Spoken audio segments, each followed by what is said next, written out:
السلام عليكم، كيف دايرين؟ لاباس عليكم؟ ان شاء الله كلكم بخير وعلى خير في احسن الاحوال. كنتمنى تكونوا كتسمعوا صوتي حقاش كاين شويه الازعاج حدايا. كاينه في كلير فيو، بيونه في تشايلد مايندن. عرفتوا حاولت انني نسجل هذا الفيديو اكثر من شي 4 المرات وبيوني ضروري ما كتدخل في الفيديو وما كنبغيش نبقى معها الصراحه. فاليوم ديتها تشايلد مايندن، هذيك البلاصه فين كترسم وهذا، باش نقدر نهضر معكم على خاطري. المهم نصلب الموضوع. كيف شفتوا في العنوان، اليوم غادي نهضروا على اول خطوات اللي خاصكم ديروا اول ما توصلوا لكندا. شربت قهوه ورجع لكم صداع.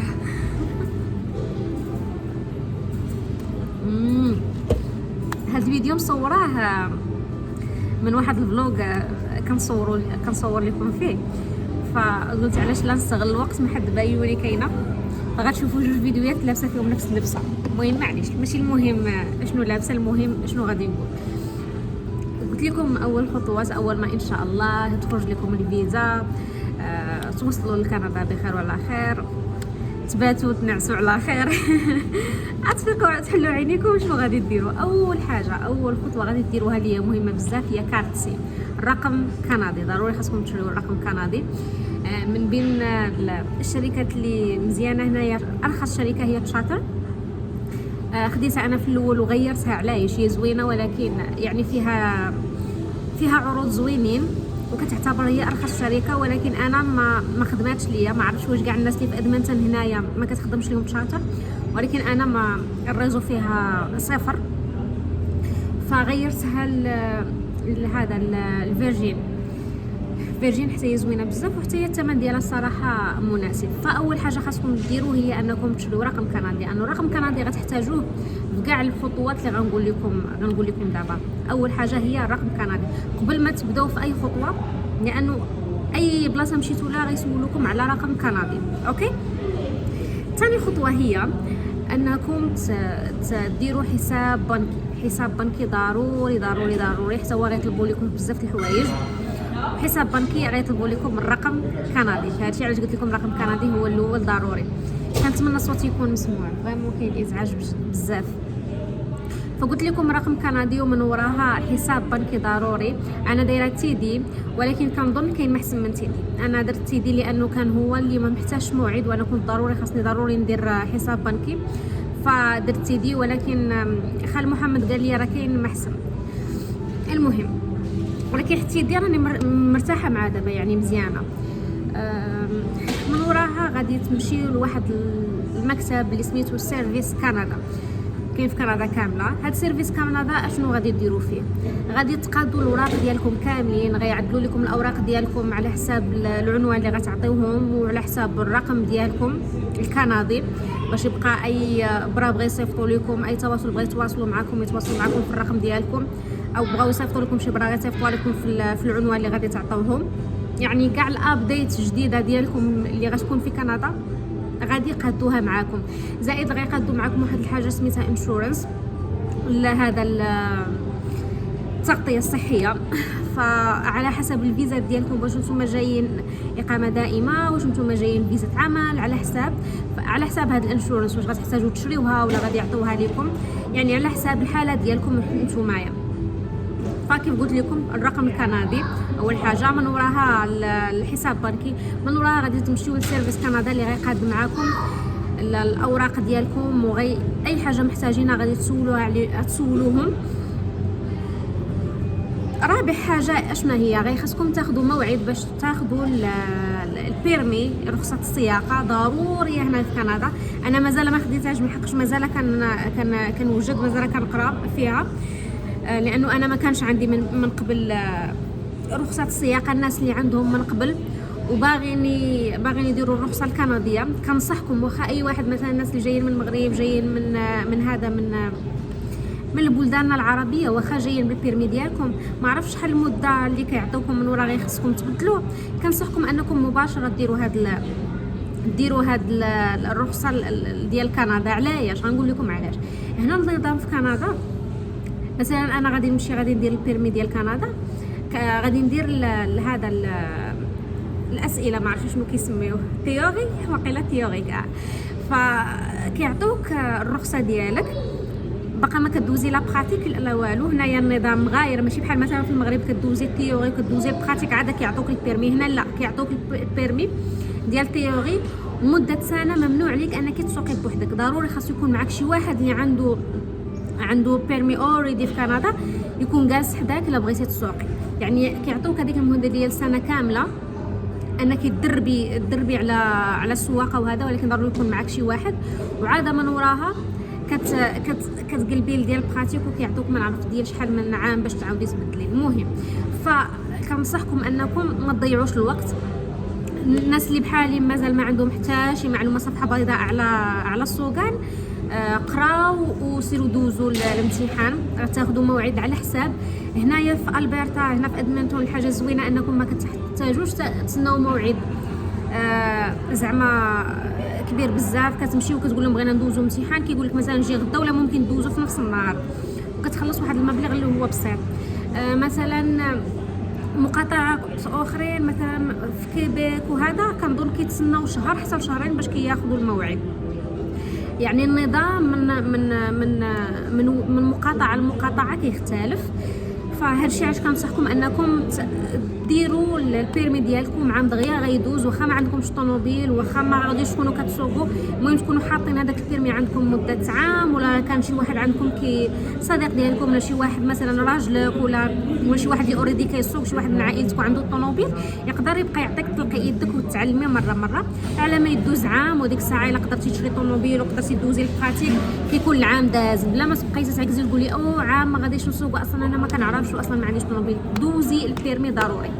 فاشنو قلنا الرقم ديال رقم كندي، حساب بنكي، الانشورنس، تمشيو للبوست كندا يقادوا معكم الاوراق ديالكم كاملين.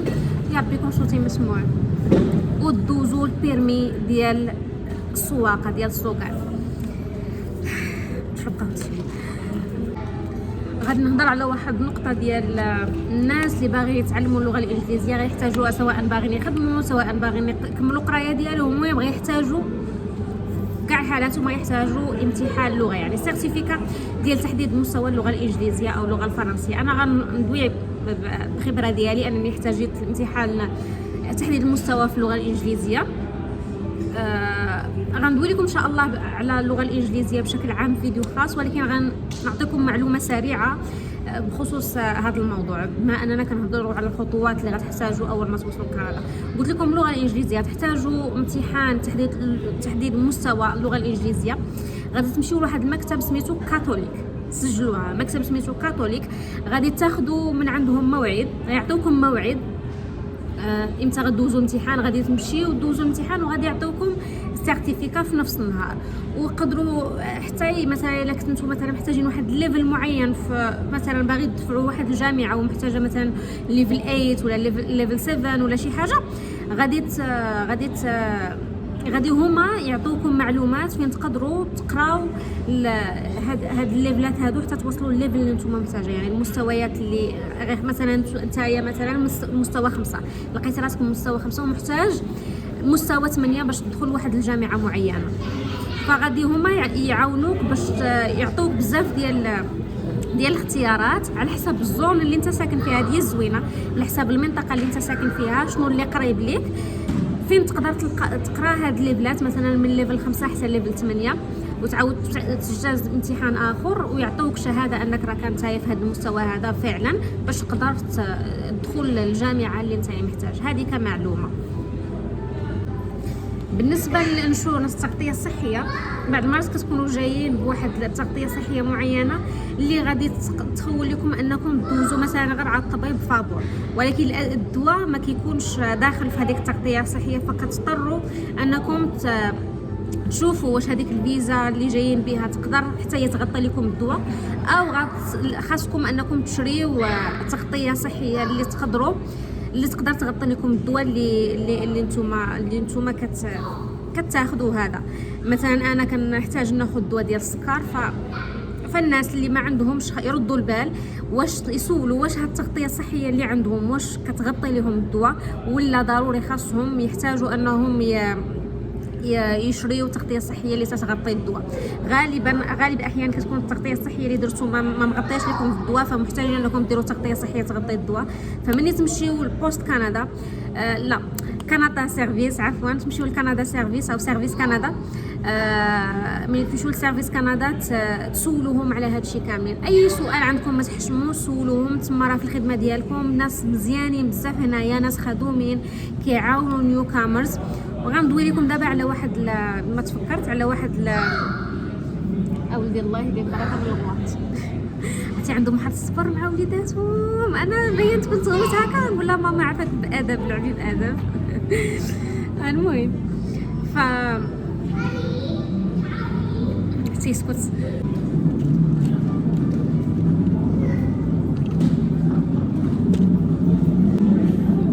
كاين واحد المكتب اللي سميتو نيو كامرز، بالنسبه لي انا ما عرفش، ولكن بالنسبه لي انا لا يسمن ولا يغني من جوع. يعني كيعطوك مواعيد ليا طويله بزاف. كاين اللي غيمشي لنيو كامرز، مكتب نيو كامرز، وما يمشيش للسيرفيس كندا. كنصحكم سيرفيس كندا. نيو كامرز كيعطيكم مواعيد ليا طويله، ممكن تاخذ من 3 شهور حتى ل 6 شهور تصوروا باش تقادوا اموركم. مثلا يقول لك نيو كامرز كيساعد الناس في ايجاد سكن، ما كيعاونش. مشينا عندهم كيعطيوك كيقولوا لك بحث في هذا السيت وهذا السيت وهذا السيت. هذه المعلومات انا عارفينها ديال لي سيت، بغيناكم نتوما تقلبوا معنا. كيقول لك حط المعلومه، يعني غير كيقول لك سميات ديال لي سيت فقط. كتقول لي بغيت ايجاد عمل، كيعاونك في انك الا ما كنتيش كتعرف تقاد سي في كنديان، يعاونك في انك تقاد سي في كنديان. يعني شي حوايج اللي هما بانان، شي حوايج اللي حنا نقدروا نديروهم حنا بوحدنا. هادشي اللي كنشوف. ما عرفش الناس اللي عندهم تجربه مع نيو كامرز وفادهم شي حاجه قولوا لينا في التعاليق اذا كنتم تتشاهدوا هذا الفيديو. بالنسبه لي انا بلا ما تضيعوا وقتكم ما نعرف هاد النصيحه واش خاصني نقولها ولا لا، ولكن بالنسبه لي انا سيرفيس كندا غادي يعاونكم بزاف د الحوايج. كتسولوا احيانا على شي حاجه اللي هي بعيده عليه، ويعني ماشي من الخدمه ديالو، ما غاديش يقول لك هادشي ماشي من هذا، بالعكس غادي يعاونك وغادي يجتهد ويبحث ويعطيك معلومات. على الاقل غادي يصيفطك للبلاصه دايركت اللي فعلا غادي تعاونك. نيو كامرز صراحه لحد الان ما استفدنا منها حتى شي حاجه كمعلومه. بدلت البلاصه، جلسوا حدايا شي ناس وكنحشم نبقى كنهضر قدام الناس. المهم قلت لكم، وخصوصا الناس كيبقاو متحسين كيخافوا زعما يدخلوا معك في التصوير وهذا، وخا انا راني شاده الزاويه. المهم نكملوا الموضوع ديالنا. هنايا النظام في كندا يختلف كل الاختلاف على النظام ديالنا في البلدان العربيه. مثلا في المغرب اي وثيقه اداريه او اي معامله بغيتي ديرها في الادارات كتحتاجي فقط لاكارت ناسيونال، يعني البطاقه الوطنيه فقط، وكتخلصي امورك الاداريه. هنا في كندا لا، كيخصك يكون عندك جوج انواع ديال البطائق اللي غتحتاجي انك تقادي بهم امورك الاداريه. مثلا يكون عندك البطاقه مثلا الاقامه الدائمه او الباسبور ديالك فيه مطبوع عليه نوع الفيزا اللي انت عندك، مثلا فيزا عمل او اشنو. زائد هذه تعتبر حاجه واحده، يعني اقامه دائمه او باسبور فيه الفيزا ديالك.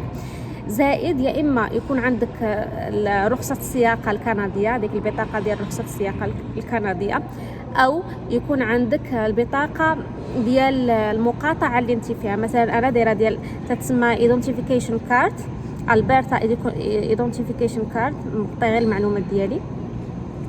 فوالا شفتوا هي التصويره ديالي شنو مكتوب هنايا هذه.